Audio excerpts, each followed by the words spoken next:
نحمده ونصلي على رسوله الكريم أما بعد পড়াশোনাগাছি পাড়াদিনী আজম মক্তব পক্ষ থেকে আয়োজিত মসজিদ প্রাঙ্গণে উপস্থিত সম্মানীয় অতিথিগণ এবং আমার সামনে উপস্থিত বাংলার বিভিন্ন প্রান্ত থেকে আগত আমার দিনী ভাইরা সকলকে জানাই আন্তরিক সালাম ও শুভেচ্ছা।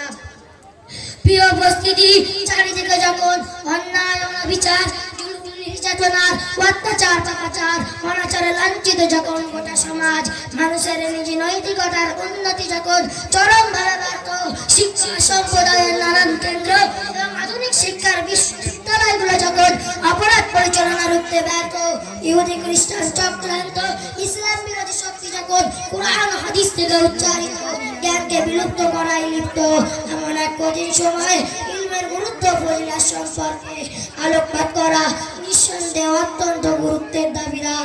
তাই এই সম্পর্কে কিঞ্চিত আলোচনা করার প্রয়াস করব ইনশাআল্লাহ। সম্মানীয় উপস্থিতি, আল্লাহ তাআলা মানব জাতিকে সৃষ্টি করেছেন এবং তার ইবাদতের জন্য এবং গরিব ইবাদত থেকে দূরে থাকার জন্য। তাই মানব জাতির জন্য আবশ্যক হলো আল্লাহ তাআলার ইবাদত করা এবং আল্লাহ তাআলার একত্ববাদ ও একনিষ্ঠতা স্বীকার করা। এই আবশ্যকীয় প্রয়োজন পূরণ করার জন্য প্রত্যেকের দ্বীনি শিক্ষা করা প্রয়োজন, কেননা একমাত্র এই শিক্ষার মাধ্যমে হক ও বাতিলের মধ্যে পার্থক্য হতে পারবে।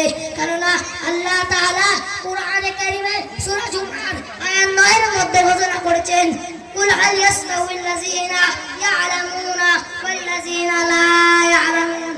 অর্থাৎ জ্ঞানী অজ্ঞ কোনো সময় এক হতে পারে না। সম্মানীয় শ্রোতামণ্ডলী, উপরোক্ত আয়াতের মাধ্যমে আল্লাহ তাআলা ইলমওয়ালা ও অজ্ঞদের মধ্যে পার্থক্য করেছেন, পাশাপাশি ইলমওয়ালার মর্যাদাও পরিষ্কার করেছেন। সুতরাং বিশ্বনবী জগৎগুরু জলদি মাইকা বানায় মাইকা বানায় হ্যাঁ স্ট্যান্ড নিয়ে আয়, জলদি যা বাইক হলে তাড়াতাড়ি কারণ কেউ বাইক চালায় করেছেন।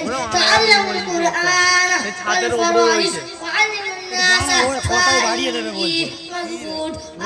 তোমরা কোরআনে কারীম শিক্ষা করো, কারণ আমাকে উঠিয়ে নেওয়া হবে, আমি তোমাদের মধ্যে চিরকাল থাকবো না।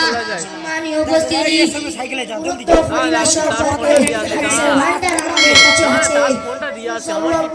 আমি দিয়েছি